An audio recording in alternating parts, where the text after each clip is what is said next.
Hey, welcome back to the Big Red Zone. We are very excited for today's show. Remember, new episodes come out every Tuesday or Wednesday. You can find us on Apple Podcasts, Spotify, YouTube, or wherever you get your podcasts. Make sure you subscribe to the YouTube channel and hit the like button on this video as well as all our other videos. You can also find us on Instagram and Twitter at Big Red Zone, and tell a friend. Today, we have a very special guest. Dante from Lumberlend and Tommy Points Podcast is here. We're gonna break down the Bruins. They're tied up 2-2. Talk about the Julio Jones trade, Red Sox, and of course the NBA playoffs and the Celtics. All that and more on this week's episode of the Big Red Zone.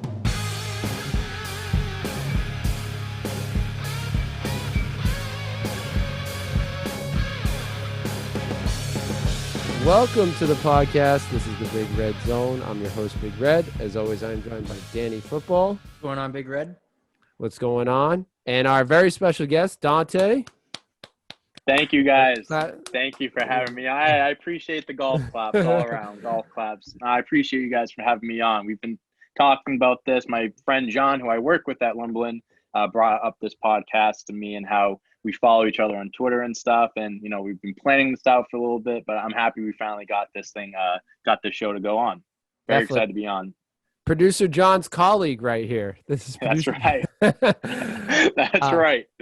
Do you want to tell us a little bit about Lumberland and give a little plug to them and your podcast?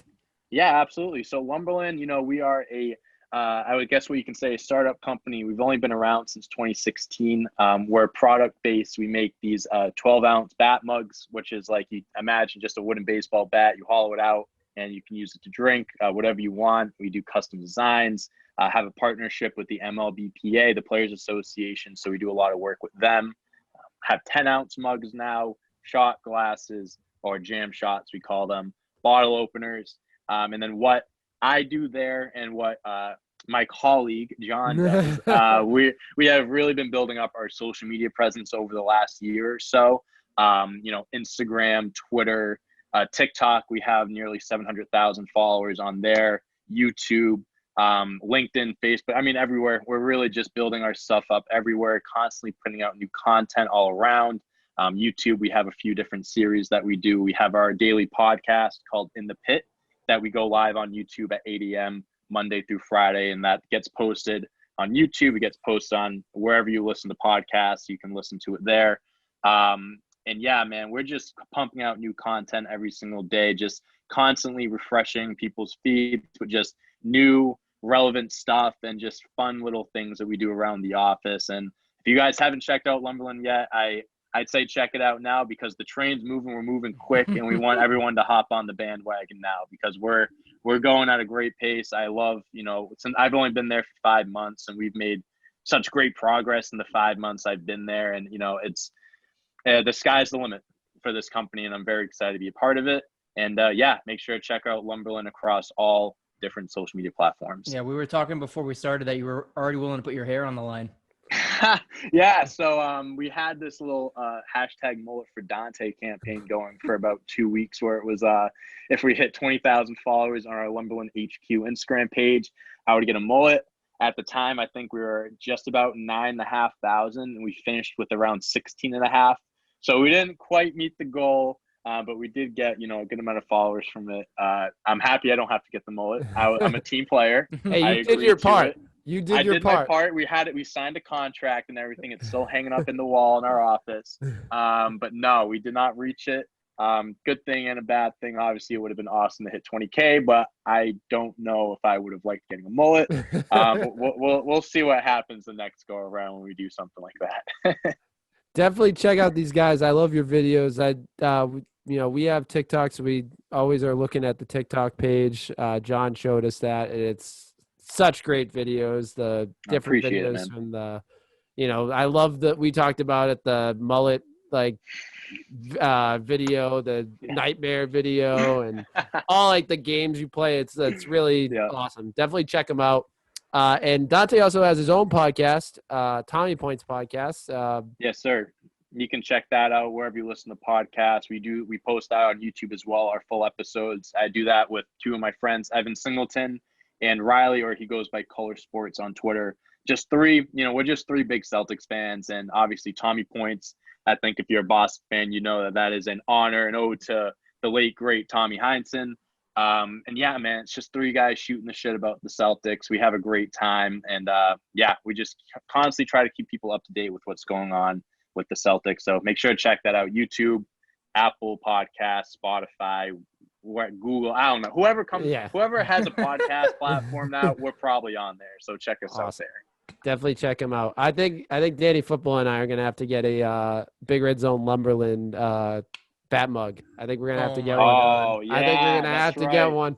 Yeah, we'll talk about that, dude. That'd be awesome. We'll make it happen. We'll put it on the table. We'll put it on the podcast. I love that. Yeah, we'll make it happen. So without further ado, we're gonna start with our first subject of the night, which is the Bruins. Last week at this time, we talked about how we thought this Bruins team, we were hoping would be over by now. The series would be over, just finishing. It's now a best of three. We're tied at 2 games. Tough first one, OT loss in game 2. They fought back. They were down, and I thought they really had all the momentum going into overtime, and they had tough turnover into a goal. Great win in game 3, and then an absolute collapse in the third period in game 4. Fellas, what do you think going on? It's a best of 3 series now. Are we still confident in this team, or are we a little nervous? Confidence doesn't go anywhere with this team, even after a loss. I said before the series started, I said this is going to be a 6 or 7 game series. The Islanders, they're phenomenal offensive-minded team. The Bruins are also great on offense. They have a very good defense as well. So how I envisioned this series was being a high-scoring series. We saw game 1, I believe. I'm looking at the results. It was 5-2, then it was 4-3, and then after those 2 games, the Bruins kind of switched up their game plan, kind of went more defense, and the scoring kind of went down there. But game 4, it was 1-1. Pasternak, he missed as good of a shot as you're going to get. The ocean, he missed the ocean on that one. It's like you give him that shot 1,000 more times, and I bet you my house, my life savings, that he is going to hit that 1,000 times. Like, that is just – it's tough. That stuff happens as good as you are. He had a hat trick a few games before. So, you can't really give him too much slack. It's brutal, but you can't let that carry over into the next game, which would be tonight. But yeah, no, I think back in Boston, I think the Bruins are going to bounce back, go up 3-2, go back to New York after that. I don't know. I will say I don't want the series to go 7 because I have usually when games like this give me a lot of anxiety, especially when it's like late in game and it goes to overtime, when it's like you get that 1 goal and it's good. I don't want it to go 7 games because 7 games, that game 7, no matter what sport it is, it just makes me so nervous. But I will say, if they do go game 7, I am gonna be in Boston. I will be at that game. So I don't want to go 7 games, but there's a little part of me that does because I'd love to see a game 7 live. But no, I think they're gonna get the win tonight, and then 1 game at a time. We'll see what happens after that. Game 7. I'm sorry. Go ahead, Big Red. I was gonna say game 7's a Friday night too. That's gonna be. It's how much more perfect can it get? You know what I mean? I was back at TD about a week ago for game 4. It was Celtics Nets. I was there for that game. Just being back in Boston, man. Just being in that atmosphere. All those fans, like everyone is there for the same reason. We all hated the Nets. We all hated Kyrie. We were there to cheer on the Celtics. And you're going for a Bruins game. Everyone's there because they love the Bruins. It's just such a great atmosphere, dude. And and like I said, small part of me wants to be there for game 7, but hopefully we don't have to get to that point. Danny Football, big hockey guy. What are your thoughts? Are we still? I know you're a very big confident Bruins guy. I was the Bruins in 4 or Bruins in 5 guy, and if I'm being honest, we were a couple bounces away from it being 4-0 or 3-1. Yeah, 100%. The lows on turnover, all of a sudden we win game 2 and we're looking even prettier. Yep. But couple bad bounces. What was it? I can't remember who finished the shot, but or even who blocked it. But game 4, off a block shot, the dude just bats it out of the air and he beats Tuca on his left side. Shit. So a couple bad bounces. I still think we're the better team, and I think it's still playing out that way. But Pastrnak misses a wide open net, and that's kind of setting the tone for the whole night. You kind of know how it's going to go. And man, the Islanders goalie, for what it's worth, that dude is playing the series of his life right now. Oh God, yeah, Unbelievable. Both of them. It seems Both of like them are. every Bruins playoff series, we happen to catch one goalie just like having a lifetime freaking run at it. And this dude's doing it right now. So, goals you have to earn every goal you get. You got to hit open nets. And, when you miss an open net like that, all of a sudden you're questioning yourself. You're questioning everything that's kind of going on. You collapse in the third period and you let a game that you could have won get away. So I'm not too worried about the 2 losses. They easily could have been 2 wins. It sucks that this is going back to Long Island tied, but hey, I mean, they split and you split, and now you got to go in there and try to get at least one. Game 7, I'm on the same boat. I don't want that. I don't know if I can go through that. The last time I was confident in a Game 7 was the Blues game, and we all know how that ended. So I want to stay as far away from Game 7 Yeah, we don't have to as talk I can. about that. Yeah, that's. But I think they're going to go into Long Island tonight. I think they get the W tonight, and then Game 6, it's still in New York, backs against the wall. So we're going to have to see how that plays out. Yep. Yeah, I still have the confidence in the Bruins. This team has a different feel from it. It's like they're a high scoring team. I said the key is, Pasta. He's finally gotten that playoff monkey off his back. He's like scoring minus the one, miss. He's been playing lights out for this playoff series. So I can only assume that's going to continue. And Tuca has been unbelievable. So, yep, understatement. Yeah. It's like even the goals he's given up. I mean, a lot of the goals are just screens or coming out of the air. I have to give it to the Islanders. The goals that they've gotten against Tuca have been unreal. Like, it hasn't been anything easy. No, we haven't been giving them goals. anything easy at all. Like, both sides too. But both the goalies, like you said, having the series of their lives, especially the Islanders goalie. I mean, it's just been unbelievable the type of shots that they've been able to save and block and this and that. That's why, going back to Pastrnak, I mean, I think the biggest thing for him for this game is just not letting that last game get to his head. Mm-hmm. You got to it happened. The game's over. It's 2-2. That you can't go back. You can't change it. If you get that opportunity again, you're going to get it. I mean, that's just that type of shot is second nature. He just fumbled it, messed up. It happens to the best. You move on. You pick yourself up. Keep your head on straight. Go into Game 5 and we'll be fine. Yeah, I have a lot of confidence going in. We're going home. Game 5 at home. I have a lot of confidence. That's the thing. We're back in Boston, baby. There's no better crowd than that, especially for hockey, man. Yeah. I don't care. Listen, I understand Boston. I'm kind of going off a little bit here, but we're the city of champs. We got the Red Sox. We got the Celtics. We even got the Patriots, even though it's Foxborough or whatever. Boston is a hockey town. Boston is true. People in Boston love their hockey, man. I've never seen anything like a hockey game before. I've been to a few basketball games, but hockey games are just different, man. That's why, the atmosphere is going to be unreal tonight. I think the Bruins are going to have that edge there, and that's why I'm confident in them tonight. Back at home, I think they're going to get it. Yeah, home ice advantage, I think, is huge for these last, it's like I said, it's a best of 3. I have confidence they can win at home. I'm not too worried about that. So we'll have to see next week. We'll know either we're going to be completely correct or we're going to be very upset. Yeah, one or the other. So, no in between. Moving on to something that I know I was personally upset about. Patriots missed out on Julio Jones. It seems like they weren't even interested in him. They weren't really in it, but Julio gets traded to the Titans. Him and a 6th-round pick for a 2nd and a 4th. My mind was blown. I was at work, so I couldn't really see it that much. It was a very hectic day, but man, I was shocked that it was first of all, it was the Tennessee Titans. Second of all, that the Patriots couldn't match a 2nd-round pick for that. We gave a 2nd-round pick for Mohamed. For Sanu. I know. I know. We didn't want to pony up a 2nd-round pick for. Oh my God! I was totally it put me in such a bad mood at work. I was I couldn't even look at my phone. It's tough when you're you're in one of those positions. I mean, speaking as a Celtics fan, where it's just you were close to getting someone, but another team's the team that ended up getting you were in contention. The report saying the Patriots weren't that interested in the first place.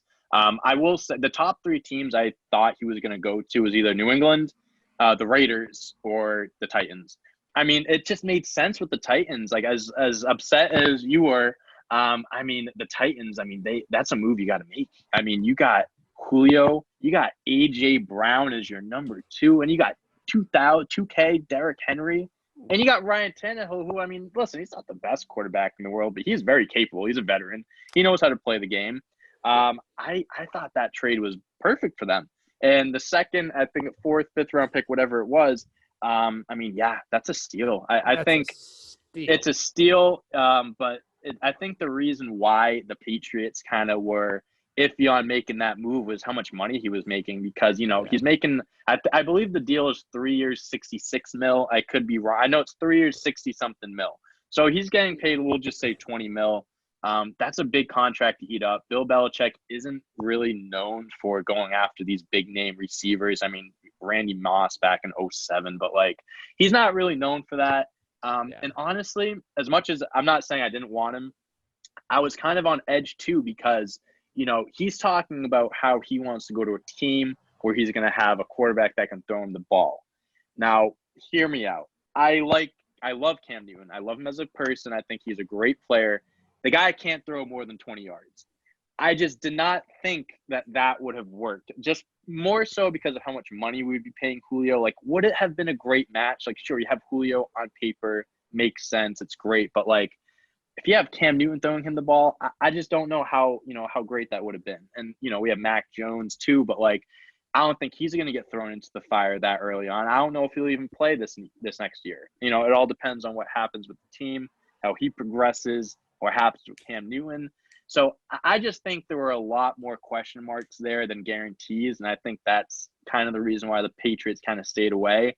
But yeah, no, ultimately I think that was a phenomenal move for the Titans. I think that they're right up there for the best teams in the AFC. I mean, they were already in contention for, obviously you have the Chiefs tier 100%. 1, and then you have like your Bills, your every other team that filters in there. I think the Titans are right there with the Bills. They're in tier 2. They're right. They're right in that playoff contention. Yeah. The one thing about that I really wanted Julio, I think if we got Julio, it was for 3. I think he has 3 years on his deal. Yes, 3 years. But he has 3 years left. I was thinking mainly for Mac Jones. Like, that's a weapon that's going to help bail him out as a young quarterback. Right. You can kind of just throw it up there, and he's going to make a play. And Mac Jones can't throw it more than Cam Newton. I see what you're saying. Like, when you're just looking, if Cam Newton's our quarterback, it helps him because Cam can throw terribly, and he can't throw the football. He'll throw it, and Julio will bail him out. But thinking from a Mac Jones standpoint, I feel like that would it made me feel if we traded for Julio, I think Mac Jones was going to be thrown into the fire sooner. Because now it's like he's gonna be the guy throwing the ball. Like right now, it's kind of like you kind of get by with whatever you got. But if you have Mac Jones in there, if Julio's in there, Mac Jones is going to be the guy throwing the ball. I mean, listen, if you want Mac Jones to not only get thrown into the fire early, but if you want to see him, step up early on, giving him a guy like Julio Jones, I mean, that makes you better. That elevates you as a quarterback. You're going to pick things up quickly by working with someone like that.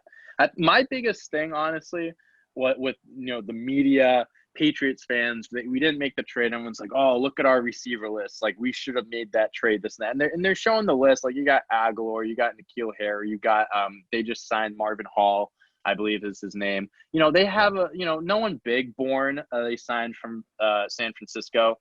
They fail to mention we got 2, at least one top 5 tight end and another, I'd say top 10. You can argue that he's higher than top 10. I think the Patriots are still they're in a fine spot. My prediction for them was 11 games this year, 11-6, maybe even 12. I mean, their schedule really isn't that bad. I think with or without Julio, they're in a good spot. I'm just more curious to see. I think the storyline is when Mac Jones does get thrown into the fire. That's when I don't know when that's going to happen. Really interesting to see how that plays on as the year goes on. I think giving someone like Mac Jones a receiver like Julio, just like it elevates a quarterback. Like even if you're young, you get thrown to the wolves, thrown to the fire. When you're giving a guy like Julio Jones, whether he's ready to throw to someone like that or not, it makes you better. Working with an elite receiver, it's better than working with a Nelson Aguilar. It's better than working with a N'Keal Harry. But at the same time, you got to be smart with your money. You got to be smart with, how you dish out the money on your team. Gilmore is obviously going to be due for an extension. God knows what's going to happen there. But yeah, I think Bill Belichick was thinking more long-term with this move. Yeah. I told you I agree. I told you. Completely agree. I was really just staring at you because I was like, man, what a great point. Don't end. Don't end. Just keep it going. Just keep going. So you mentioned Gilmore. I think now that we didn't use up the $30 million, tied up that cap money, I think the next thing is probably going to try to work out an extension for him. So hopefully that will happen, and I'll be just as happy with Gilmore signing extension as Julio Jones on the team. Yeah, I'd love to have Gilmore around still. Exactly. Moving on to the Sox. Sox had a little bit of a rough skid day of football, but they lost the series against the Astros. Yeah, but they were probably banging trash cans. That's probably they were probably cheating. Yeah, that's probably what it was. But I'm a positive person. I want to stay on the positivity. The Yankees got swept right after that. The boys responded to the Baldy's comments about the Red Sox that he doesn't like. Gardner fucking sucks, man. That dude sucks. That dude is a horrible player at this point. I don't know how he's still playing. I don't know how he's still in the league, man. He's not because he's the longest tenured Yankee on the team, so they're too scared to let him go. I'm sure Aaron Boone loves him, but that dude is trash. He's pretty good at banging the wall. He was doing the trash can thing before. I'm so glad they swept their asses. Goddamn. Did they have a comment? Did he have a comment after he swept them? No, but I saw Xander said that was the reason they got fired up for the series. So yeah, I saw that too. Shout out to Brett Gardner for lighting a fire into the Red Sox ass. And even last night, it was a nice come from behind victory.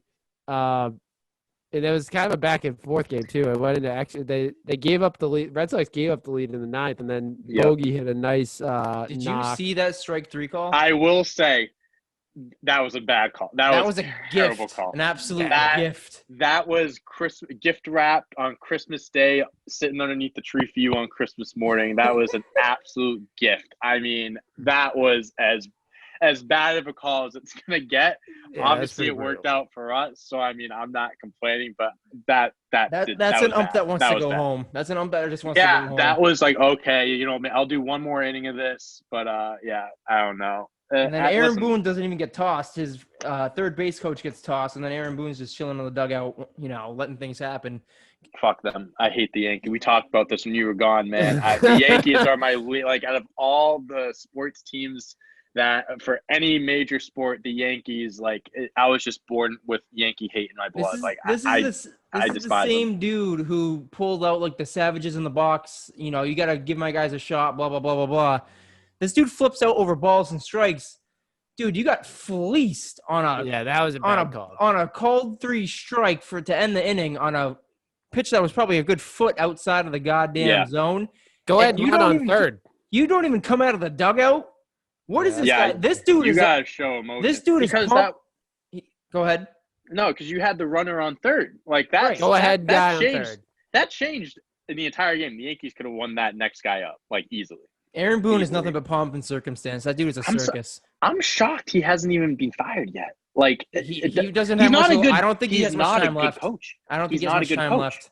The only reason why he got the job is because he was a former Yankee. That's literally the only reason why he got hired. That's how they all get their goddamn jobs. I know, but at least someone like Alex Cora, former player, at least he's good. At least he knows what he's doing. Aaron Boone has rocks inside of his head. He doesn't have a brain up there. Aaron Boone is pretty goddamn bad, but I'm not going to complain. If they want to keep him employed and keep losing games, by all means, please do. Go for it. It was him and Alex Cora came into the league at the same time as managers. They both took over the same year, within the same year, and they were comparing each other. These are the two great young. Yeah, everyone thought Aaron Boone was some sort of genius because he worked the ESPN booth. He was an idiot. Good for you, buddy. Yeah. Anyone can work for ESPN nowadays. Dude, you want to talk about you got Kendrick Perkins working for ESPN. Dude, anyone Anyone could work for A-Rod works the ESPN. booth. He was working the booth on Sunday. You want to talk about a freaking homer? That dude was pulling for the Yankees like no tomorrow. Yeah, don't get that ESPN garbage And out then of he here. got- We could any of us could sign a contract. And then for you got ESPN, Matt for God's V sake. freaking blowing his load over the strike 3 call. I'm like, dude, who are you rooting for? What are we doing? Hey, how about Matty V on the go-ahead He single sucks, by man. Fuck that guy. the least emotion I've ever heard in He like a play sucks. call. You just had And then last year, remember the freaking Santa Maria I think it was Santa Maria call on the freaking Judge home run or the Giancarlo Stanton home run. That dude's a joke. I can't stand that he's the guy that calls games in the in MLB The Show, because anytime I give up a home run, I have to hear him like just go off. You're so right. You're so right there. That's hilarious. His voice is just burned into my head. The Santa Maria call is just burned. He says it every time someone hits a home run off you, and it's like, oh, I can't take it. ESPN stinks. It's absolutely terrible. Yes, they had Kendrick Perkins, they had Paul Pierce working for them. Listen, it's not an exclusive club working for ESPN. There really isn't that exclusive. Hey, do you ever hear the Charles Barkley clip when he says, why do you go work for ESPN? He goes, you're not going to work me like a dog and pay me next to nothing. Paul Pierce is literally talking about how he has made more money off of Ethereum or whatever the cryptocurrency is called since he got fired from ESPN. I mean, that guy's a nutcase. I don't even know if I believe the half the things come out of his mouth. But the truth. He's telling the truth. The truth will set you free, as they say. But it was so good to see them sweep the Yankees. Like you said, the Yankees are probably my most hated team I have. Like, even when they stink, like, I really don't like them. There's no redeeming quality about them. Nope. And listen, some of my best friends in the world, I will say this, it was senior year of college. It was when Yankees and Astros were in the ALCS, and Altuve hit the walk-off homer, to send them to the World Series. I said to him, I'm sitting in the room with my friend who's just as big of a Yankees fan as I'm a Red Sox fan. And I said to him, I'm like, dude, I have a funny feeling that they're going to win it off of this. Hits a home run. I love him to death. My friend Kevin, if you listen, I love you, buddy. But like, that was one of the happiest moments of my life. Seeing a Yankees Did you go fan, full Carabas, like on top of the desk with the champagne bottle? I swear, I thought he was gonna kill me. Like, I was just so happy. As much as I don't like the Astros, to see the Yankees lose like that off of Chapman to a freaking domestic abuse guy, like, fuck him. Like, I don't care if you could throw 120 miles an hour, you're still a douchebag. All right. I was so happy that entire thing happened. And just seeing a Yankees fan and being as depressed as he was just made my it really just warmed my heart. It really did. I'm not a bad person. I'm not. But that really just warmed my heart. That's all right. They got to be humbled every now and then. Yeah, exactly. They're being very humbled right now in the last like 5 years. 5 years. As they should. But our friend, we were talking about it before we started recording. Our friends to the west, the Woo Sox, big fan. Danny Football is a big fan, and you were showing us the Polar Park hat before. Yes, sir. Danny Football, you're usually our Worcester correspondent here. Tell us a little bit about this last week of Worcester baseball. Yeah, we had boots on the ground for Sunday. Tough loss, 12-5 loss, but the real action was seeing a benches clearing brawl that wasn't so much a brawl as more just kind of pushing and shoving and a little bit of yelling.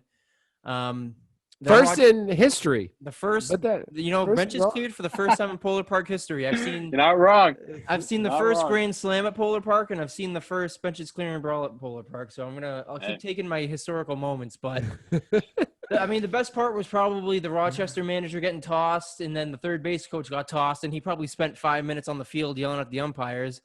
And then, from there, we're getting our asses kicked the entire time. So it sucked losing, but it was kind of fun seeing a guy, absolutely lose his shit for 5 straight minutes. So I had tip of the cap to that guy. Brutal homestand though, 2-4 on the homestand. Duran's down with Team USA, so he wasn't there. We did call up Johan Miesa from Portland, and this dude hit a tank the other night, and he I has saw that. ended I up saw hitting the that. train up on the fucking track. So Did he really? That's Did he some really? power, dude. If you can find the That's video, wild. find the video. Yeah, he hit the train. He freaking sent one to the freaking tracks and That's bounced crazy. it off the train. That's incredible. So Johan Miesa, he's one to look out for. I'm sure when Durant comes back, he'll be good to go. Franchi hit a bomb off the batter's eye Franchi. too. We talked about it. He's getting some confidence down there, Franchi's man. getting his confidence. Johan Miesa's That's what he up here needs. now. But, dude, I think I mentioned a couple of weeks ago, Kyle Hart. This dude has been on a tough skid as of late. Gave up 9 runs yesterday. Kyle Hart, not looking He's too struggling. good. He's struggling. I was saying I'm kind of ticked off because my entire season I worked in Pawtucket, I didn't see one brawl. There was not one. And being in the clubhouse, like that would have been awesome to see like the guys coming after it. Like I never saw one bench clearers brawl. I was pretty upset about it. But Danny Football, I'm glad you could be there for that one. That's hilarious. I thought they were gonna throw hands. So how it kind of went was I can't remember who was pitching. I think it was Simpson. I didn't go on Saturday. Apparently, so what the carryover was on Saturday, Miesa pimped his home run, took his time getting around the bases, and I guess Rochester didn't like that. So when they started beating up on us yesterday, I guess they were chirping, and then our guy hit one of their guys. The batter gets pissed, our pitcher gets pissed, and then Simpson kind of gives him like the "you keep talking" thing as he's going down the baselines. So they go face to face, and then of course everyone runs out. And I was hoping fists were gonna fly. I was hoping for some. Were you on the field?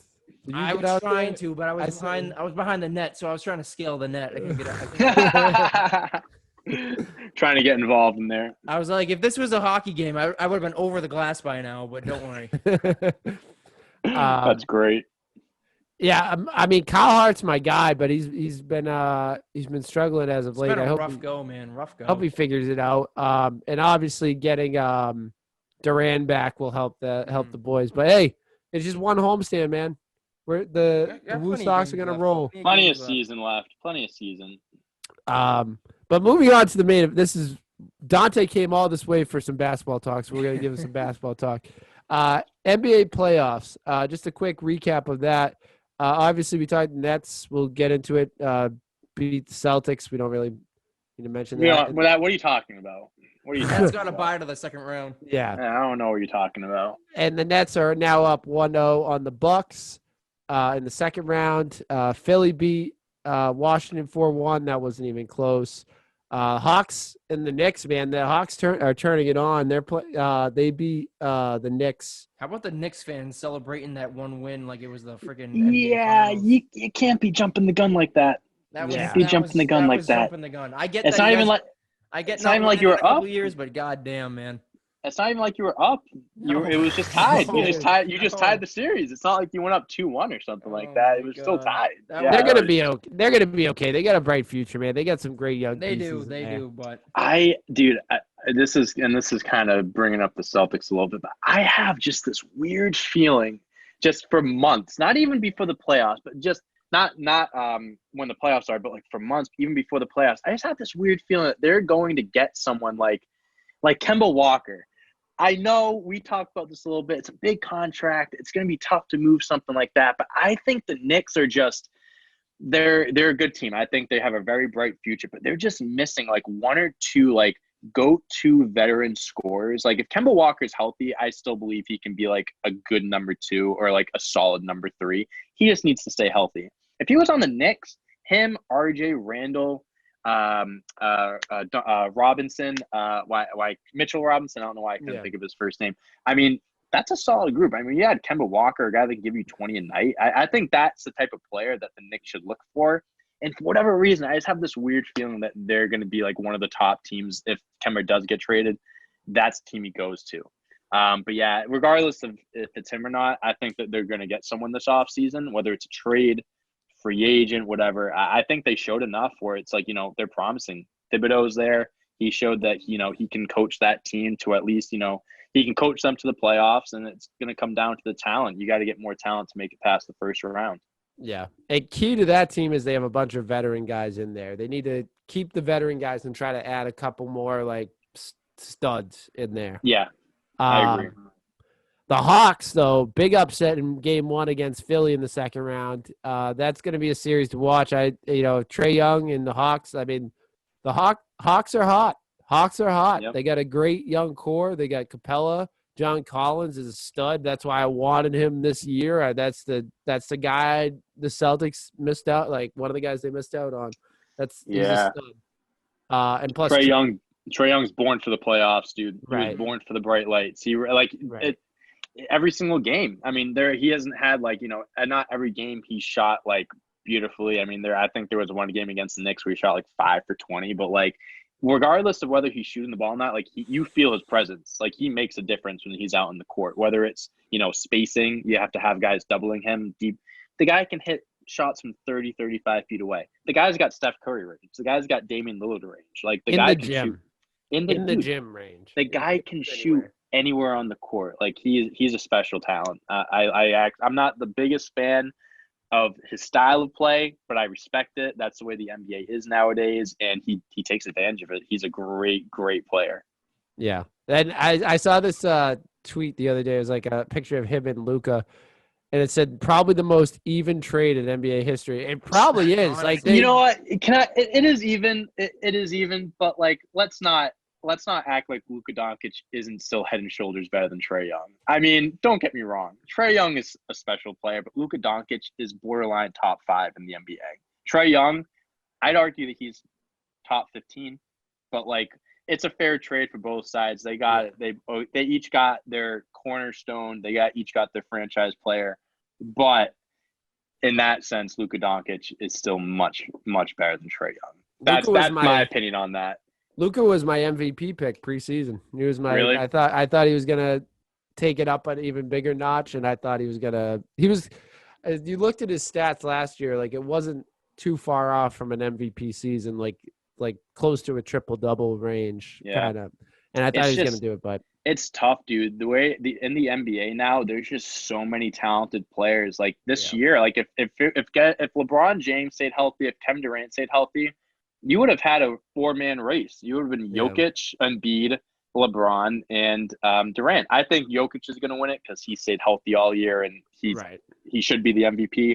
Sure. But like Luka, you could have thrown his name in the back. Damian Lillard could have made a case too towards the end of the year. I mean, Beal, dude. I mean, there's a ton of guys that like in the up and coming talent too. I put money down on Steph to win the MVP before the year started. So he's not going to win it. If he somehow just snuck in and won that award this year, you bring me on the show. Bring me. I would be you would never see me happier than you would during that time, bro. Like, yeah, but like you keep throwing names out there. Like, there's just so many. Jason Tatum. Like, I'm not saying this as a Celtics fan, but like, in the next few years, his name's going to be thrown in that bag too. You know what I mean? Like, there's just so many talented players nowadays. Russell Westbrook averaging a triple-double, not even getting mentioned in the MVP race. You know what I mean? But like years ago, he was the MVP because he got triple-double. Right. It's crazy, dude. It's so hard to predict who's going to win the MVP award and make those kinds of predictions. It really is tough. It's a close. Like the talent just keeps getting more and more. It's like it's awesome. Yeah. It's good. There's more 20-plus point per game scorers this year than there ever was. There were, I think it was 7 or 8 rookies that shot above 37% from 3 this year, and that smashed the last record out of the water. Like, there's just so much talent nowadays, and this is kind of going off the rails a little bit, but I've been thinking about this with some of my friends and stuff. It's like, it makes me think that not in the foreseeable future, but maybe down the line, like maybe 10, 15 years from now, it wouldn't shock me if the NBA brought in a third round of the draft. Because, dude, there's so many talented guys that go undrafted nowadays. Like, you could get a steal. I mean, Taco Fall was undrafted, but, like, I'm just using him top of the head. There are so many talented guys that don't go drafted. And it's like just the way that the G League is taking a step forward now. They're trying to build the G League. It would make sense. Exactly. So you're going to have guys overseas too. Like, I mean, from what we've seen, guys like Luka Doncic, LaMelo Ball. I mean, now guys from overseas are going to be attractive to get into the draft. College, the G League. I mean, there's just going to be talent coming from all different directions. So that's what it makes me think that something like that could happen down the line, not in the near future, but like it's just crazy how much talent there is now. It really is. They used to have like like 16 rounds. And Yeah, it used to be different back then. Yeah, It used to be a lot different. One of the referees in our one of the men's league I was drafted, and he was like Really? he was like 1,000-point scorer at Villanova, and Damn. I think something happened to his like knee or something, and he didn't really play. Like he didn't Gotcha. have a long career, but like he'll just go out there randomly before a game and he can hit anything on the court. It's like unbelievable. He's like an That's older crazy. dude. He still can hit any shot. But yeah, that's an interesting like proposal. Like I wouldn't be surprised if they did it because there is a lot of talent going undrafted.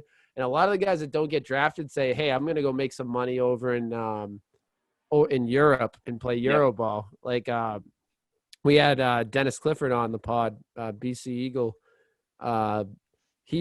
He went over and he's playing overseas. He's like, just to keep playing and make some money. It's like they and it's growing over there too. European basketball is growing. It is starting to pop off more because I think those big names like the Lucas, the LaMelos, like that's attracting people. It makes me think like, if I'm a young athlete, like the G League now, this was before the G League started to do their own thing. I'm thinking like, listen, do you go to college for a year, like make no money and like, play behind next to guys, like, and you're playing a guys that maybe are below your skill level or whatever, or do you go overseas where one, you make legal money and you're going up against professionals, like you're going up against grown men. Like that's why I think guys like Luka and LaMelo, like they came into the league and they were ready right away. Like there was no time where it was like they had to adjust or anything like that. Like they just went right in, no bumps, nothing. That's because they've been going up against professional. Like Luka was playing professional basketball when he was 15.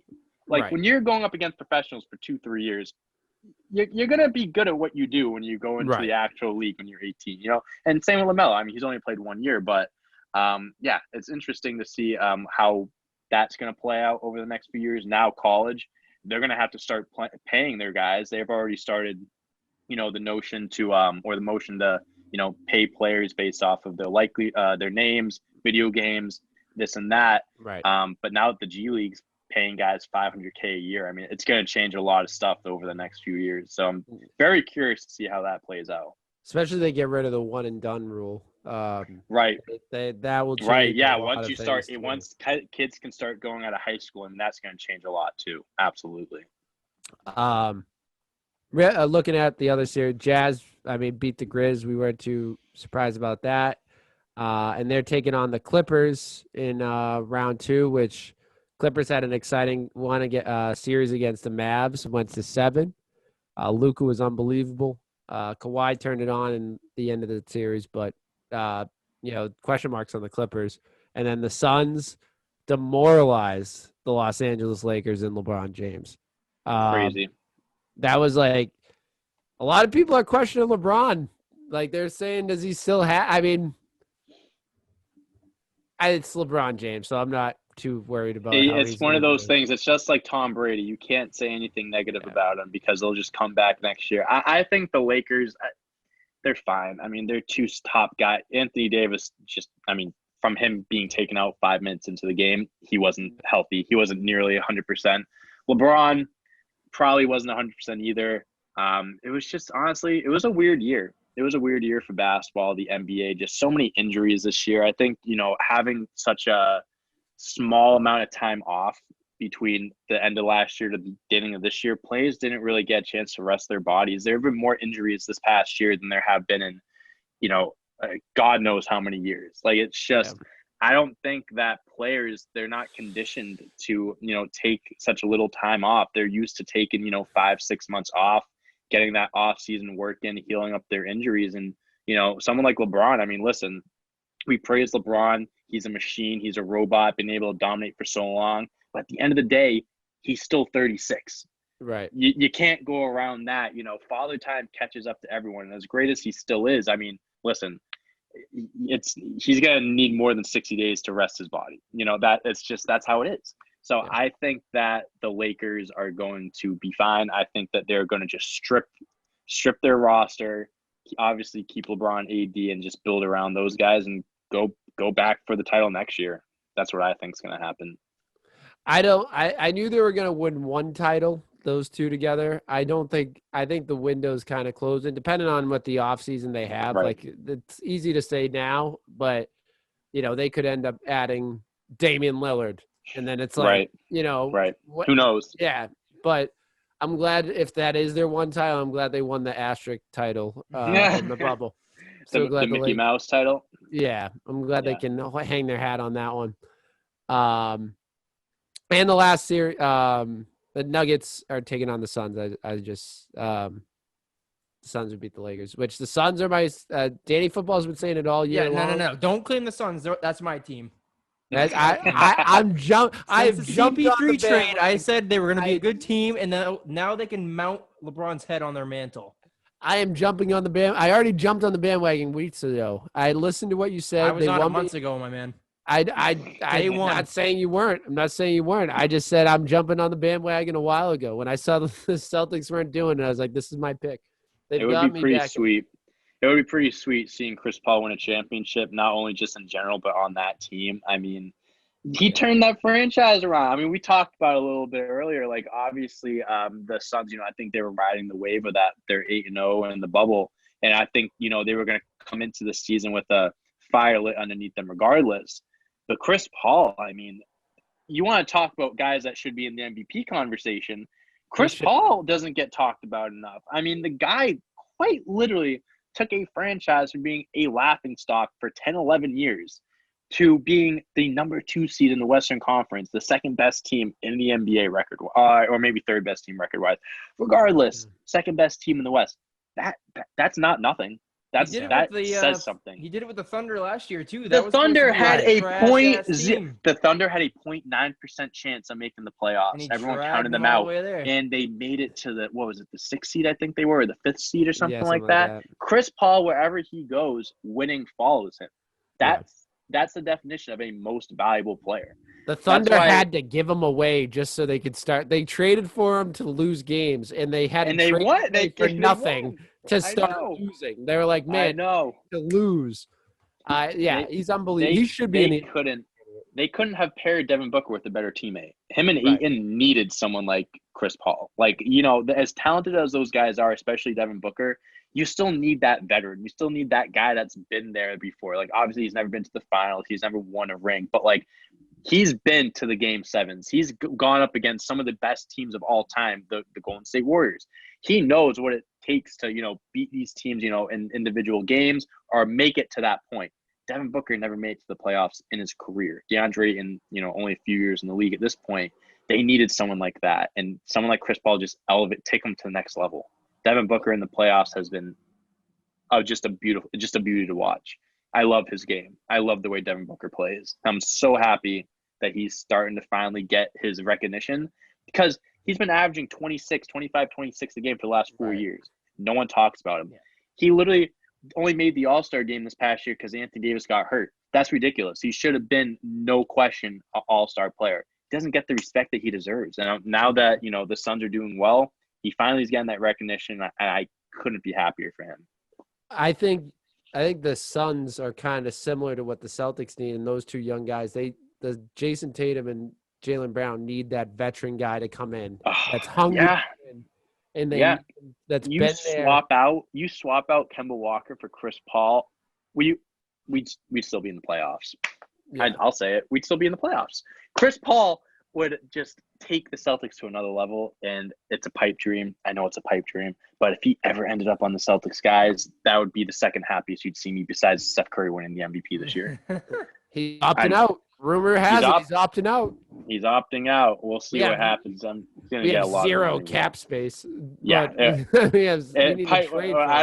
When I say pipe dream, I really mean it. It's a pipe dream. But I think we'll just segue before we get into Celtics. We're kind of leaning that way. Let's get to our one of our favorite segments, picks of the week. Picks of the week.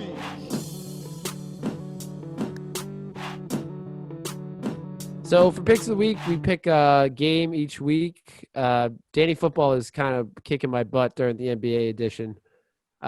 He's getting me back for football.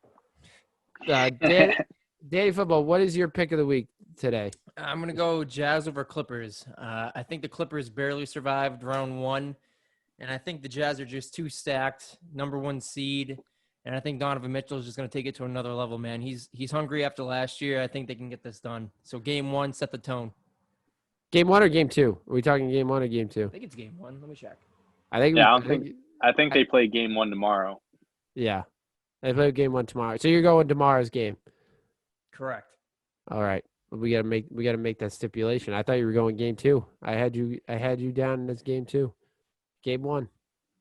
I'm riding the Suns train, baby. I'm going game two, Suns over Nuggets. I love that. We just talked about it. Doesn't need to be said again. The Chris Paul train has left the station. Suns are going to go all the way. So I'm going Suns over Nuggets. Can I give you guys one? Oh, 100%. We're good. How about this? I don't have one for you. I got three for you. Oh, three? The Nets are sweeping the Bucks. We got a parlay. Wow. I like this. We got a three. This is technically like a three games for the Nets because they got three more. So this is a huge parlay. Yep. So we're going Nets over Bucks sweep. Yep. Oh man, this is big money. Should we go put this down at our friends at Foxwoods? Or no? Do they have a sports book? I think I'm not sure. Twin River has a sports book. Twin River. We'll go down to Twin River. Throw this in. All right, so we got Bucks sweep the Nets. Nets sweep the Bucks. I think that's all of them. I think he's just Well, calling the next three games. oh, he's just calling the next 3 games. Oh yeah. No, Nets are sweeping them. 2, 3, 4. Nets are winning. All right, I like That's it. my prediction. I think the Bucks are over. I don't want to say they're overrated. I think Giannis is overrated, especially in the playoffs, dude. Your star player can't be left open for three. Your star player can't not know how to do anything besides drive to the basket. Like, I mean, when your most clutch player, the guy that you rely on to hit shots at the end of the game is Chris Middleton. Don't get me wrong. Love Chris Middleton. Thinks he's a great player.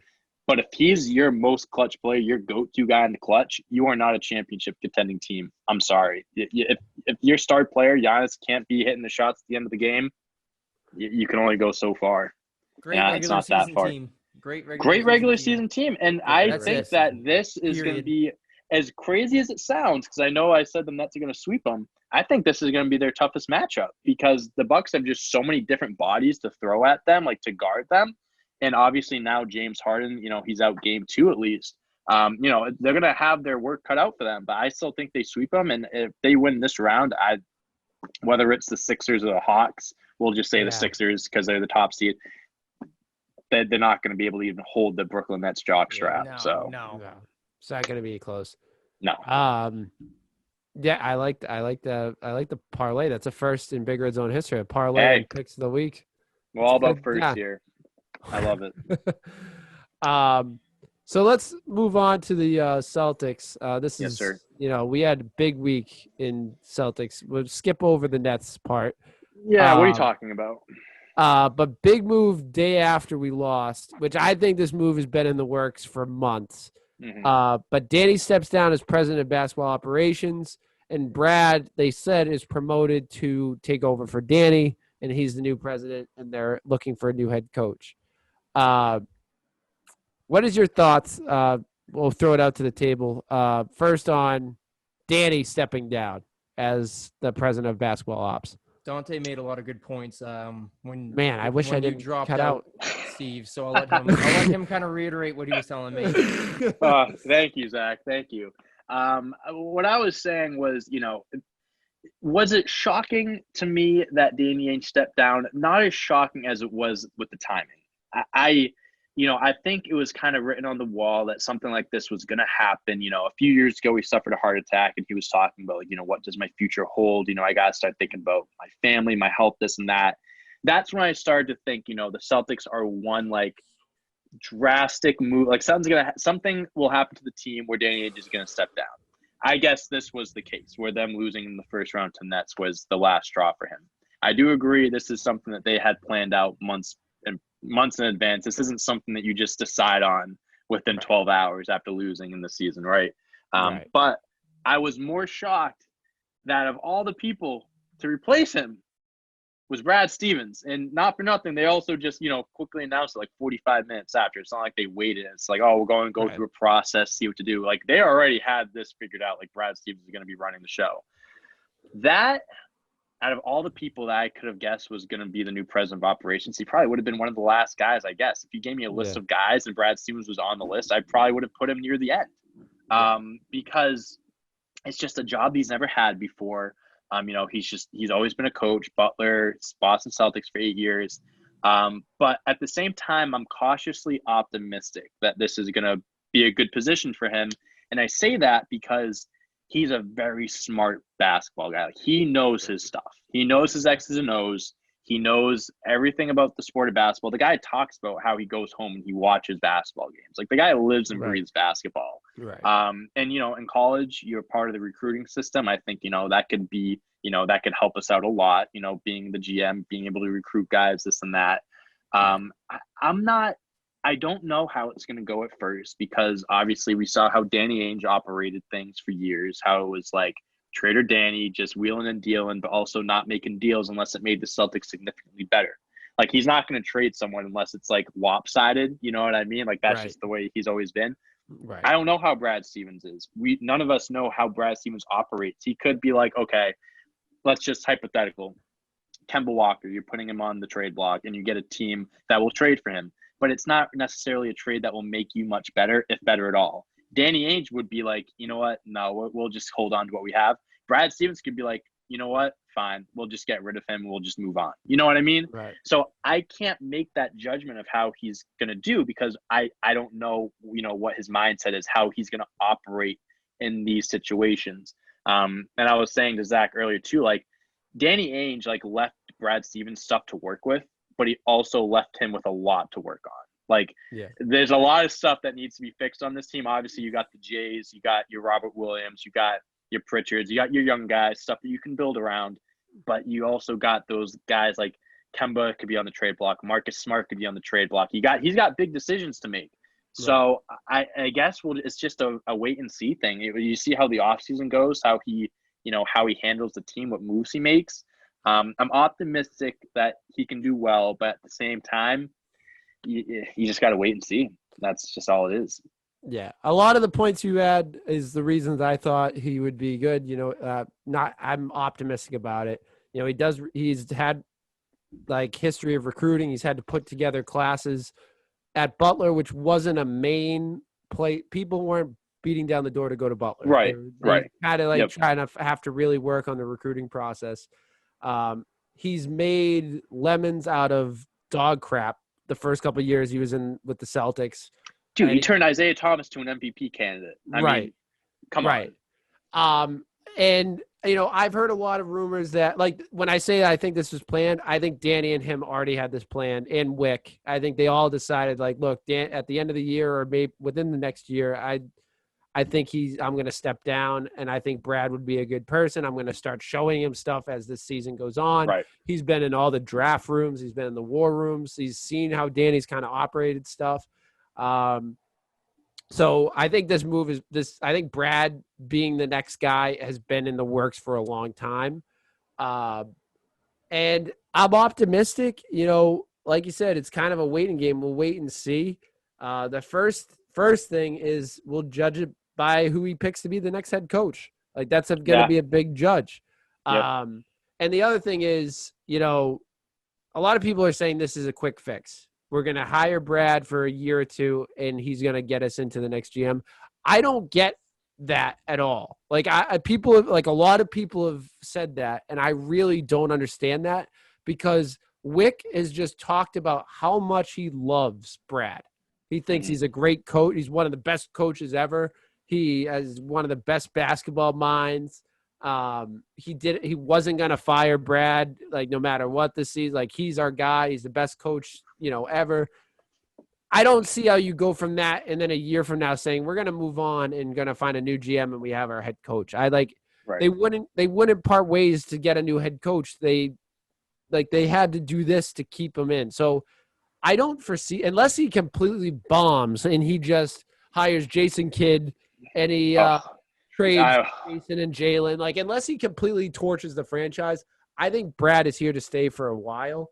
And you got to give a GM, a president of operations, a couple years to kind of build the team. Like, you I can't agree. just give him agree. a year and say, especially when you're leaving him with what he's left with. Right. You got to give him time to work with it, to operate. It's not, can it turn upside down in 1 year? Could you flip a switch and go from the team you are now to being a championship contender? Sure, that's a long shot. That could happen, but being realistic, that's not going to happen. That's not something that happens for a year or two. I think Celtics fans kind of have to get used to this idea, but it's hard because we just got out of it, but we're in a rebuild right now. Like, there's no question. Like, you have your corner. Like, I think we are. We have our two cornerstone pieces. That's like you're building your team around. You're right. And you just got a new president. You're getting a new head coach. You have a bunch of young guys and a bunch of assets. It's time to start building it up and trying to get a championship team, because I can't stand another year of our bench being first, second, and third year players that would be like a last guy on the bench. And, going off of that, even if we are in a rebuild or not, the toughest part about building a championship team is getting your superstar. The Celtics have their at least borderline superstar and another guy who's coming into his own, who's an all-star talent, who could be all NBA. He was playing at an all NBA level for like half of the year. So it's like that hard part is done. All you have to do is find guys that work around that. Guys that can play defense, that can shoot three. Like what the Sixers did with Ben Simmons, Joel Embiid, that was perfect. Like, I'm not saying like the Sixers are going to win the championship, they're not, whatever, but like they did it the right way. Like that, you got to surround your best players with guys that complement them, not guys that can take over games. Well, that would help, but what I'm saying is, like, you got your guys that take over games, that take a bulk of the shots. Just give guys that they can make better, the shooters that they can leave open in the corners, guys that can play defense. That's so, like, I'm not saying it's easy, nothing like that is easy, but like the hardest part is done. You just got to fill all the rest of the holes and stuff like that, and you're good. You're solid. Veteran guys to fill roles in that team. It's a weird situation because like you're far off from being like in the same tier as like a Brooklyn Nets, but at the same time, you're really not that far off. You know what I mean? Like I would say they're far off in a sense where they need that third head to the three-headed monster, and they need a bunch of role players. But they're really like in the difficulty to do that. It goes back and forth. Like, I don't feel like it's that hard, but it's also we haven't done it in 3 years. Right. So, like, exactly. And I think we're on the same page there. Like, it should be something that could be done, but at the same time, we've seen it over the last few years. They have not been able to do that. And now, like, financially, I was looking at the salary cap and stuff like that, looking like, oh, right, who's Brad's gonna get? We have not a lot of room. We really are kind of backed into a corner. Like, we kind of let those years of having Jason and Jalen on rookie contracts go by, and now they're making big boy money. Now we got to find a third option, which is the Kemba spot. Mm-hmm. But and you can't just trade him for a first round pick and you get that $30 million in cap space. It works. It doesn't work like that. So you need to go use that contract and use that. I love Kemba, but it's time to part ways, and you got to find a way to find a player I think you got to look to a rebuilding team that's looking to build through the draft and use that in the contract, kind of like what how Philly did that with Al Horford. Right.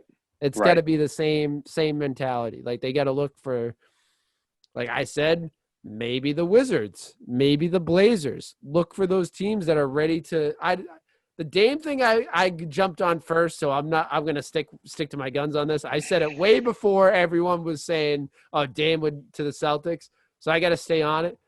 It's a pipe dream for him to come to the Celtics, but it's still a possibility. But that's what I'm talking about. Use the $30 million for a guy like that, plus putting in picks, putting in young guys to help rebuild that team, and you get your superstar to kind of fit into the third role. Well, I'll tell you what.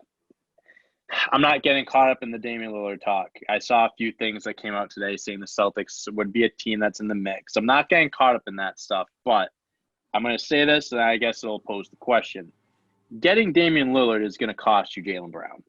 There is no way of going around it. There's no way of going around it. Would you be willing to Jaylen Brown, few young guys, 4 picks, we'll just say 4 first-round picks to get Lillard, would you do that? Because I don't think you trade for Lillard without getting rid of Jaylen Brown. Listen, it's wishful thinking of saying Kemba Walker and attach young guys, this and that, and picks, but like, I don't think the Blazers would do that. I don't think they would. I mean, it depends on where the Blazers' headspace is at. If the Blazers are totally in on, like, let's rebuild this franchise, they just get rid of the head coach. If they're like, look, it's not working, Dame is we love Dame, but we got to start looking on to the future. You may be able to get away with Kemba, maybe throwing in Rob Williams, who's a star center, that good young centerpiece.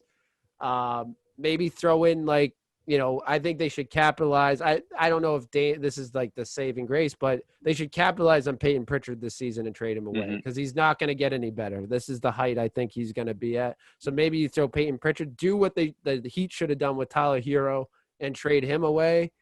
Maybe you throw, either Naismith or Langford, who I think people are giving up on Langford, man. I think he's not. I think he's going to be pretty good. He just needs to stay healthy. Right. And then you throw in a ton of picks.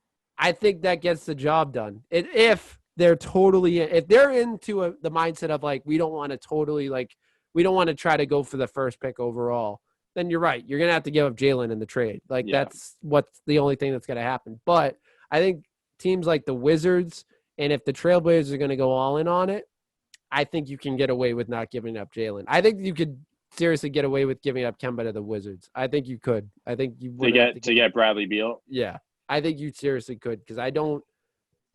Does Jaylen Brown make them significantly put them in a better spot if they get rid of Beal? I don't think they do. I think it stays the same and they're going to be a playoff team now. So I think they want to lose. If I'm the Wizards, Beal's not doing us anything. He's helping us get a worse draft pick. So let's really stink, get a top 3 pick, and let's try to get a top guy in the draft. You know what I mean? Right. No, I think that I think there's a better chance of something like that happening with the Wizards than the Blazers. I think it's just because I think about too, not just what the Celtics will offer them, but you have to think about what other teams are going to offer them as well. Right. Let's say the Knicks get involved and they offer 3 first-round picks and RJ Barrett, Mitchell Robinson.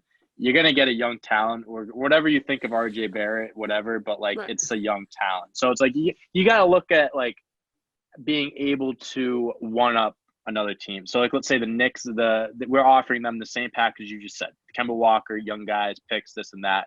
And then they get an offer from the Knicks and they go, listen, we like your offer, but we like the fact that the Knicks are giving us a young talent. You give us Jaylen Brown, clean up the package a little bit, we'll accept your offer. Yeah. I would do it. Listen, I love Jaylen Brown. I am a big Jaylen Brown guy. I think he's great for the city of Boston. I think he's great for the team. But Damian Lillard is a guy that can win you championships. You put him and Jason Tatum next to each other, I'm going to feel a lot better about the Celtics moving forward than what Jaylen and Jason. And I hate to say that about Jaylen. I'm not trying to knock him in any way. I love the guy. Damian Lillard's one of the most clutch players in the league right now. I think you can argue that he's going to go down as one of the most clutch players of all time. The way the guy steps up at the end of games, I mean, it truly is unbelievable. It's such a shame that the Blazers haven't really been able to give him the support that he truly needs. I mean, you got McCollum, and he's a great player. You got Nurkic, he's a great center, but it's just not enough. Healthy. It's not enough. Yeah, and that too. I mean, McCollum missed time this year. Nurkic missed a bunch of time. It's tough. I think at some point Damian Lillard's going to get out, and Boston could be in the mix, but it'll be interesting to see what other teams offer. Right. The thing I've heard so far, and I mean it's so early. I'm not, especially after the Julio Jones miss out. I can't get my hopes up for any big play. Well, that's the thing with the Celtics too, dude. How many the past 5-6 years it's been this guy's available. The Celtics are in the mix to get him, and nothing happens. That's why I don't listen to these things. I don't believe it until I actually see it. Yeah. So I'm not even going to get caught up with it anyways. I'm going into next season with the impression that we're going to have Jason and Jaylen. Everyone else, I think, is, not untouchable.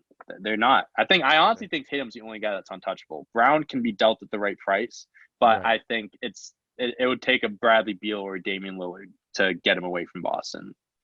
I would need those kind of players with the years, because the thing about Jaylen Brown is you have years of control Right. with him. Lillard, I think Is he either 3? just started his extension or it's going to start next year. He has 4 years left on his deal starting next year. Yeah. So that's the only reason I'd say like Jaylen Brown, I'm leaning towards like I would I would probably do it just because he has 4 years of control Sure. and Jalen has 4 years. I'm not going to do it for a guy that has 1 year or 2 years of control. No, dude, I mean, listen, Right. if we wanted to do that, we could have gotten Kawhi, we could have gotten Paul Right. George, we could have gotten Anthony Davis, but we're not like that. We're not going to mortgage away a guy that could be here for more than 1 year just Right. for someone like that. That doesn't make sense. Right. Before we get into players, for coaches, who's your top pick? We can go around the panel. What's the I top have to pick? go grab my charger really quick. All Sorry, right, guys. go ahead. Danny you got- Football, when we're waiting for Dante to get his charger, who's your top pick for coach to replace Brad Stevens? I'm going to say no to Jason Kidd. I'm not a big Jason Kidd guy. I think Heck he's no. proven that he can't do it at this level. I've seen Chauncey Billups. I don't know how I feel about Chauncey. I've seen Sam Cassell. Again, these are kind of unproven guys, but I guess Brad was also, so it's kind of a mixed bag. I've seen Becky Hammond down in San Antonio tossed around. I know she's a pop disciple, and I know Brad has had nothing but good things to say about her.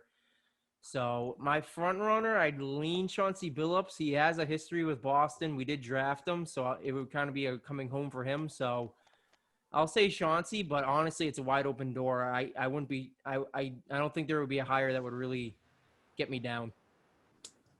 I'm between. I'd be happy with any of 4 people, but I'm leaning on 2.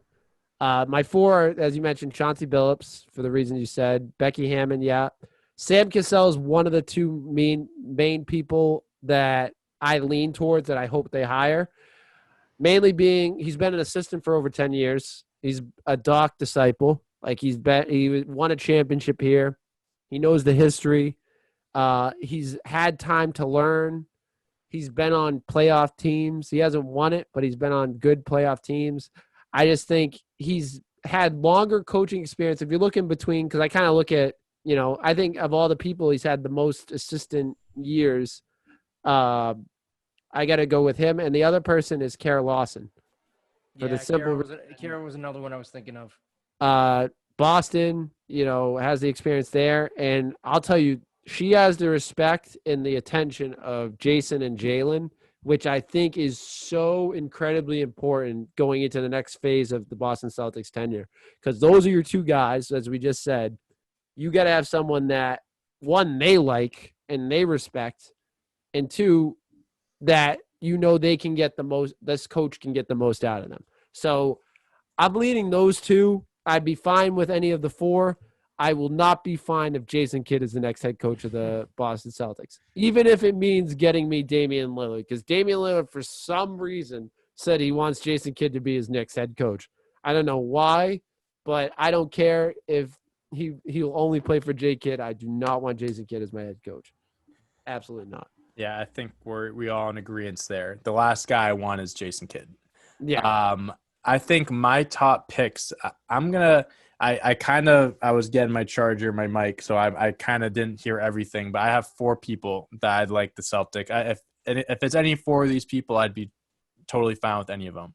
Sam Cassell is probably my number 1 option. Yep. He was on the championship team back in 08. Kevin Garnett said he was actually the member of the Big 3 and not Ray Allen because he's the one that attended all their events. He was, a great teammate, this and that. So I like Sam Cassell. Chauncey Billups doesn't have much coaching experience. Doesn't have. That's my one knock. It's his first year as an assistant coach on the Clippers, so that's the only thing there. But I don't think it would be a bad. I wouldn't be too upset about it. I think he can be a great head coach because he's got the brains for it. Won a championship, great teammate, great player, knows his stuff. So I wouldn't mind him. And then Becky Hammond, who I think honestly, her and Sam Cassell are probably my 1 and 2, to be honest with you. But I say Becky, I don't think that's going to happen because I do believe that she is going to eventually be the head coach of the Spurs. I think eventually Greg Popovich will step down. She'll take his place. I think that's what's going on there. And then Kara Lawson. I mean, Celtics assistant, you guys said it, has the respect of the Jays. Obviously, she knows her stuff. And I think any four of those people, I'd probably go Cassell, Becky, Lawson, and Billups. But like I said, if it's one of those four, I wouldn't be mad with any of them. I completely agree. That the only reason I put Lawson 3, actually, not Lawson, Hammond 3, was for the exact reason. I don't know if she really wants to come to, like, she's only been with San Antonio, and it just seems right that she's going to be the heir to Right. Pop. Like, that's how it's feeling for me. So it depends on who she wants to go to, really. If she wants a head coaching job now, I think the Celtics would be willing to offer her the job. Yeah. But I think it's all the writing's on the wall for her to be the heir to Pop. You're right. I agree with that. But, at the same time, when you're offered a head coaching position, especially for a franchise like the Celtics, you have to think about it. And another thing, money talks. Yeah, that's true. Listen, I agree with you 100%. I think it's at the end of the day, Becky Hammond is going to stay in San Antonio, be the heir to Greg Popovich. I just think that's how it's going to be.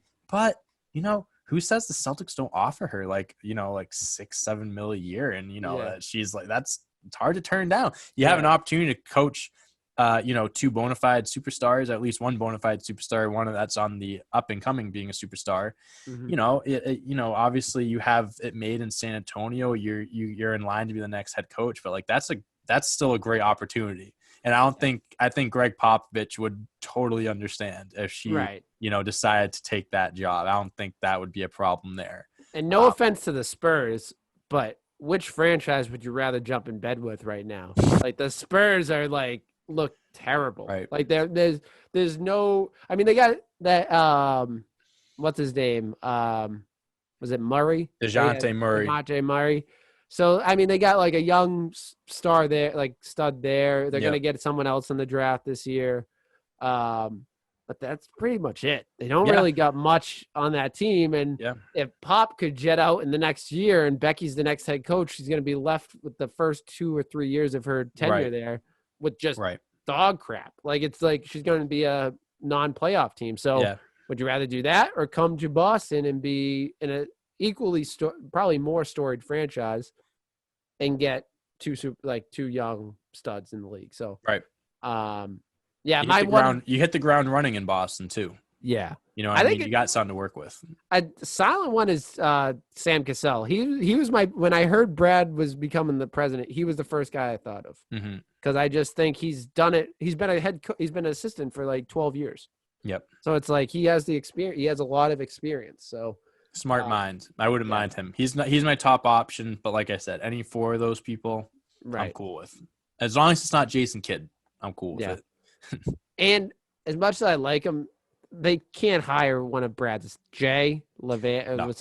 Can't hire this guy. You got fresh face, fresh start. You can't keep it in the system. Listen, Brad Stevens, there's many reasons why the Celtics season went the way it was, but just Brad Stevens, it wasn't just him, the entire coaching staff, they're all in the locker room. You got to get someone brand new, someone that isn't in that locker room, someone that can just not a culture changer. I'm not trying to make it like a big drastic change like that, but just a fresh face. You don't want to keep it in-house. Get someone new. And that's why I think Kara Lawson too, because she kind of embodies both of that. She's like, she's from there, but she wasn't here. She went off to Duke and then exactly. No, I agree with that.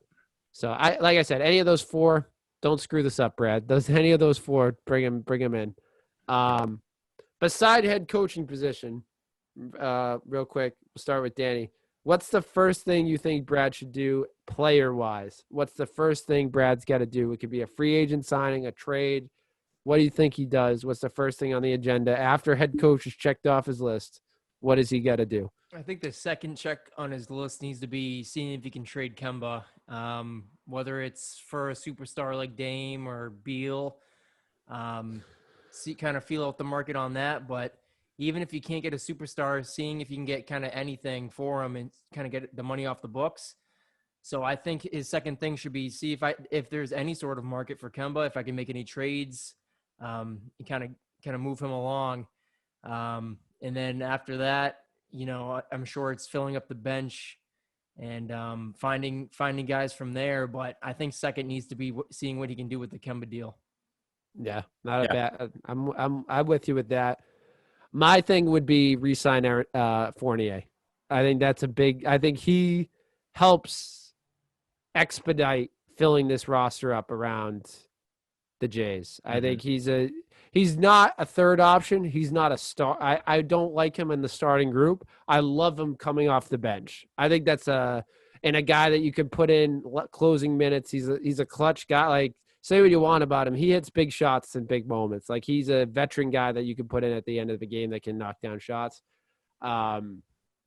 And I think he's good for filling out the bench. Like, you need him on that team. So I think that's got to be one thing Brad's got to do. And I think having experience, this is one thing that's both a positive and negative towards Brad. Having coached these guys, I think he has that relationship with him where he wants to re-sign him. And I think that will, try to work hard to get him re-signed. But Fournier, I think, has got to be the second box checked for Brad this offseason. Yeah, I'm going to agree with Zach here. It's easier said than done, but I think figuring out what you're doing with Kemba and that money is priority number one, because from, the first day of free agency, whatever, when you can make the move, you got to figure out whether or not you're going to get rid of that money and you can have something to work, you can work around it, whether it, let's just say salary dump. You just get nothing in return. You just get the money off the books. Now you can work around what you have now. Or whether it's you're swapping him with someone else, at least you know the direction that you're going in. You just got to figure out what you're doing with Kemba first, and whether you're going to keep him, trade him, whatever it may be, because you got to figure out what you're going to do with that money, whether it's absorbing another contract, getting rid of it, whatever it may be. I'm not against – I do want to bring back Fournier. I'm not disagreeing with you. I do agree that is something that they need to take care of, but I think they need to figure out the question marks, figure out the unknowns with the team first, and I think Fournier will still be there. I think the Celtics will offer him what he wants. I think that, the reason why he was starting so much is because of the injuries that the Celtics had. In general, he would be the guy that comes off the bench. So I do believe that he will be, a phenomenal bench piece for the Celtics. He was just from this first day he stepped foot in Boston, that guy's luck just went down the drain because missed a few games, false positive for COVID, comes back, goes 0 for 10 the first game, then has 2 straight good games. Then he actually gets COVID, out for 2-3 weeks, comes back, and him and Brad Stevens are like, he literally was saying, like, I felt like I was just playing through a concussion for weeks. He said he was so out of it. His head was in a fog, just didn't really feel right. And you could tell by the way he was playing that he was telling the truth, that he just did not look right. And then he started picking it up, had those games. I do think he is an important building block going forward. I do think he is someone, we talked about players that complement Jason and Jalen. He is certainly one of those players. I think that is definitely a priority for the Celtics, but I do believe they just need to, figure out answer the questions, figure out those question marks first, and then you can get to that. Right. I also, a selfish thing on my checklist is I need to get one of, if not both, Grant Williams and Semi Ojeleye off this roster. Oh, you're not selfish by saying that. You got to get rid of. But I don't care if you trade them or not, or cut them. Get rid of them. I can't see Grant, Semi, Carson, Tremont. I don't mind Tremont. Tremont's okay. You can keep him on the roster. But Carson, Grant, and Semi, I do not want to see them on the team next year. If I have to see it one more Semi Ojeleye corner 3, I'm gonna lose it. I can't watch him miss another corner 3. Romeo Langford's filling that void just fine, missing a bunch of open corner 3s. I can't take Semi Ojeleye shooting anymore. They would just leave him open. It was 4 and 5. It was 5 on 4 most of the game on offense. It was just terrible. And then Grant Williams, I loved him after his rookie year. Like his rookie year, he had such a good, he was a good piece.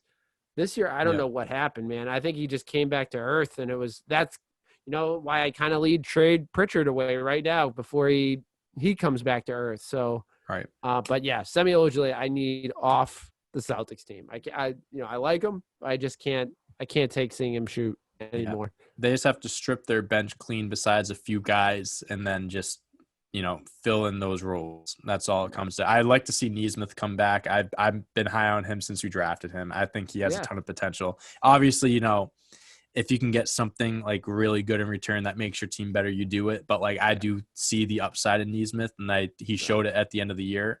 Obviously, like guys, like I understand what you're saying with Pritchard. I'm not disagreeing with you, but it's not one of those things. I'm not just going to do it to do it. Like if you can't get anything for him. Oh, no. You know what I mean? wouldn't. I would say like I would try to leverage like last year when James Harden was on the market, Yep. the Heat were in there and they said one of the things that turned the Heat the Rockets off to the Heat was because they said no Tyler Hero. Yeah. I view him very similar to Tyler Hero. If he's a piece they want and for a superstar, I'm putting him in right away. Sure. It's like if it keeps me if I can make a package around Kemba and young guys, and Pritchard's one of the main young guys people want, 100% I'm putting him in there. I'm with you. I'm not going to trade him, but I'm like to get a superstar in here. He's the guy that I think they. All right, no, we're on the same page there. I agree with that. A couple guys that I also highlighted before we move on to the people's topic, superstars that could be on the move this offseason that I'm sure the Celtics are just going to be wrapped up in. We talked about two of them, Dame and Beal.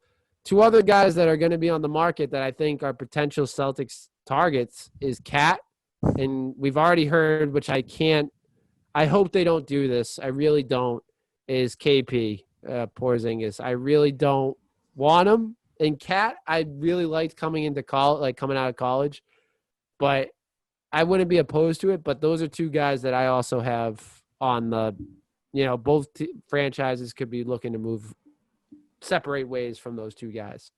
I will say, I'm not the biggest Kristaps Porzingis guy. I'm not. No, I'm certainly not. But if a trade package came along where it was Kemba for Kristaps straight up, I think I'd be leaning towards taking that. And the reason why I say that is because I think Kristaps would fill a need that the Celtics need more than what Kemba brings. And similar contracts, I think Kristaps has like an extra year or two on his deal. Younger.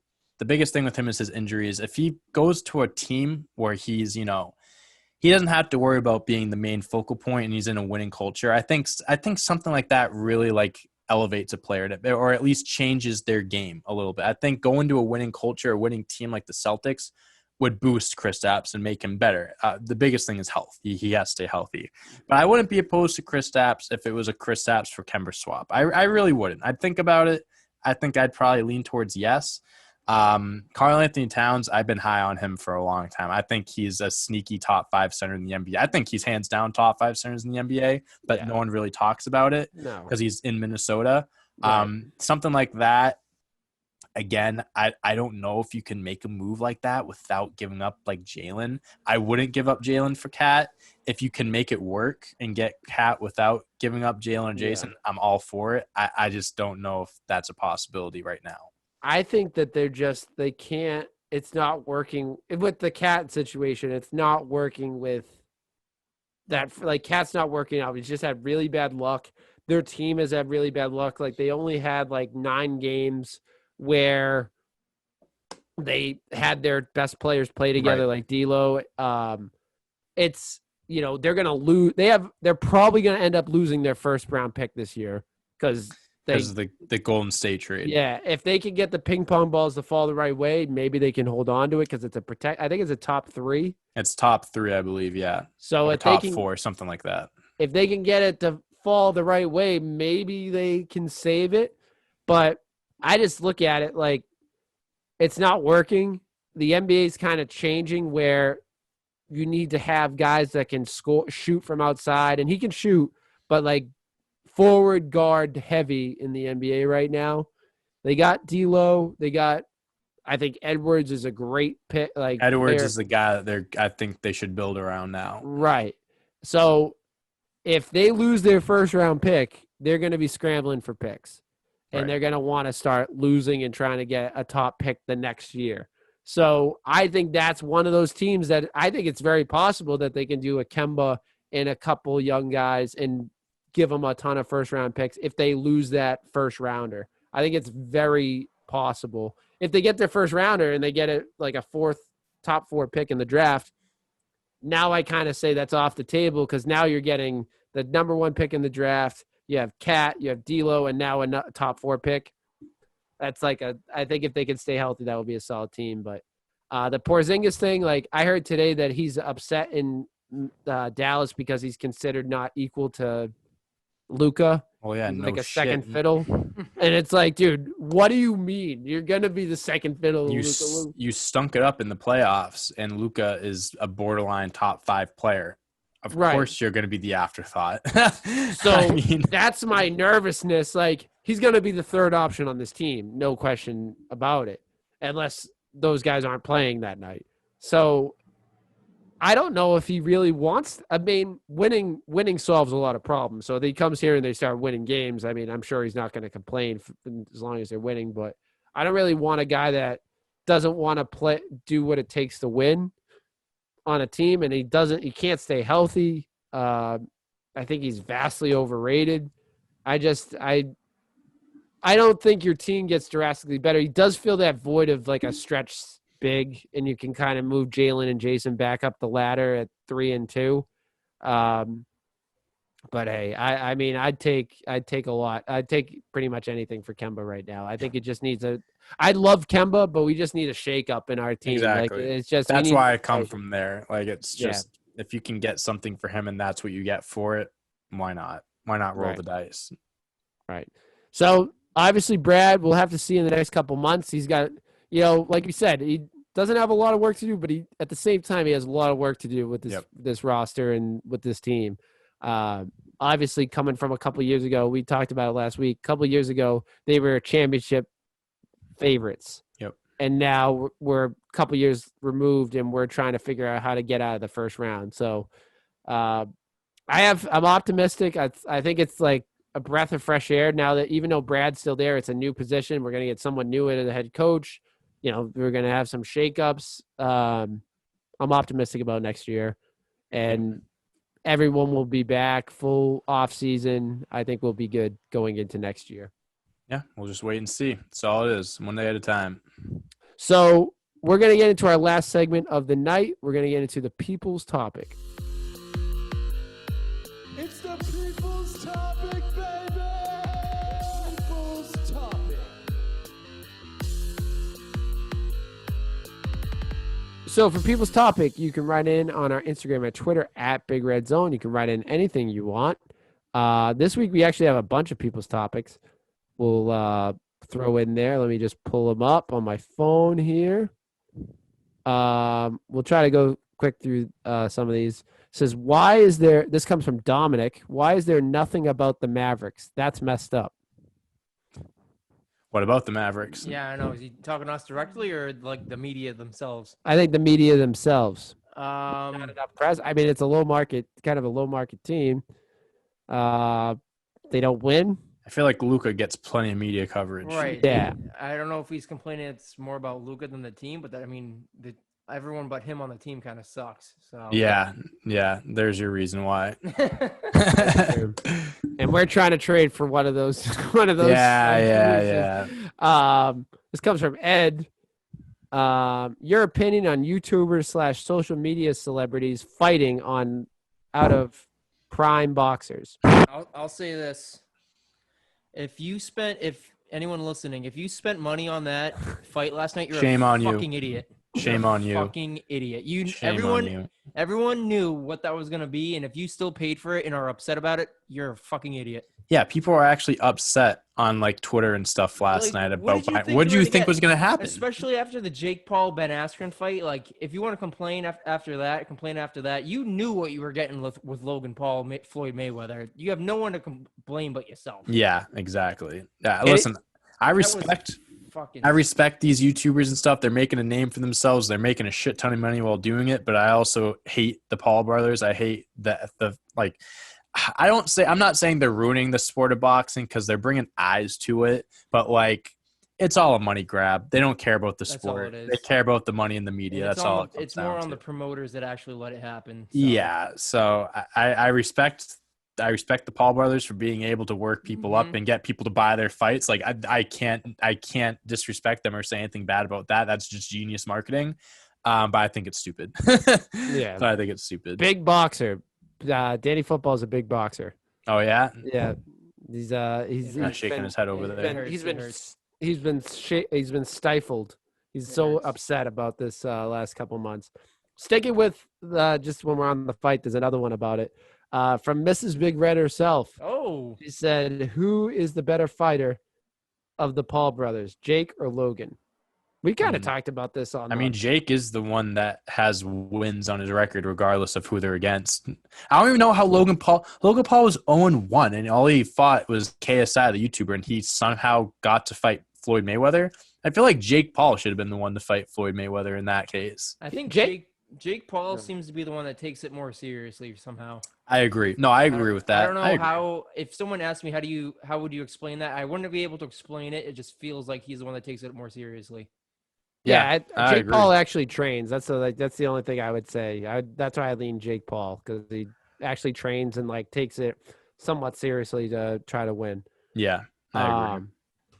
This comes from former guest on the show. We have a ton. This is most people's topics. We had former guest on the show, Dave Griffin. He said, "Is LeBron's legacy damaged by how he handled that first round exit?" No, that's just typical No. LeBron making Yeah. excuses for himself, whether it's AD being hurt.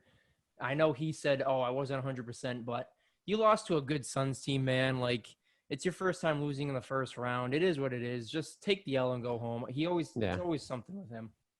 Yeah, like when he hit that game winner against the Warriors, I believe it was, when he got hit in the eye, and he's like, I saw Yeah, 3 rims. yeah. Bro, just you hit a good shot, keep it at that. Don't be like, oh yeah, you couldn't believe There's always I gonna was be seeing, odds. There's always I was something seeing he's 3 overcoming. hoops. I only shot for the one in the middle. Like, awesome, dude. You hit a great shot. Keep it at that. You don't need to add more to it. He drives me bananas, dude. When I heard it today, Michael Rappaport said it. He's like, when LeBron gets his 20-part Last Dance, you're gonna hear nothing but all this nonsense. Mhm. He makes it so hard to root for him. It really does. Oh Like, yeah. he does so much good stuff, like for the community, like the school and stuff like that. But I can't stand him on the court. He's just annoying. Paige Willis, Paige. She said, "What are you guys excited for in the Olympics?" That's really out of left field. Paige, curling. I got no answer for this. Geez. Competition. Yeah, good old fashioned Hold on, competition. Let me see. I'll have an answer. Give me 1 second. 1 second. I don't even know what like sports they do this time around this Olympics. I'm I don't really follow the Olympics. Yeah, I don't follow the So- Olympics that much either. I'm going to say boxing. It's a summer sport. There we go. Jason Tatum joining the World Basketball Classic when they destroy every other country. Can't wait for him to get a gold medal. Thanks, Paige. Thanks, Paige.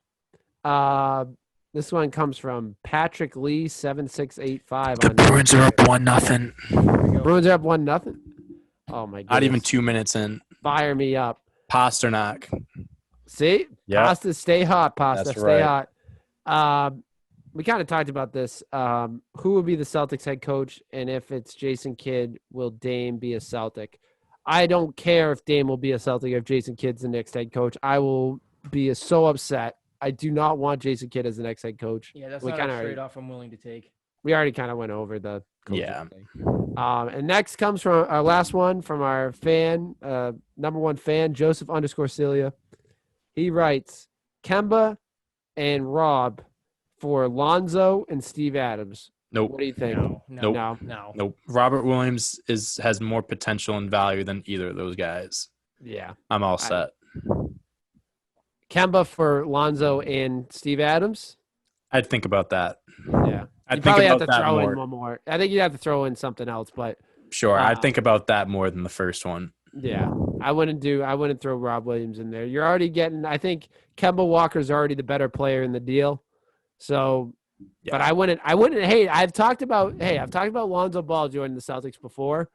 I think for the right price, it makes For the right price. because he makes those guys better. I think he serves Jason and Jalen better than Kemba. He's going to facilitate the Jays more than Kemba. I won't disagree with that. So, but definitely not for Rob Williams. I'm a big Rob Williams fan. So thanks for the questions. A lot of questions. That's awesome. Remember, you can write in each week on our Instagram and Twitter at Big Red Zone, and we'll talk about it on the People's Topic. That's it for this week of Big Red Zone. I want to thank Dante, our special guest. Thank you. Thank you guys for having me on. I'm very happy we got this going. Definitely. And when Steph wins the MVP, we'll love to have you back on. Hey, fingers crossed. Danny Football, as always, thanks for joining. Have a great week, everyone.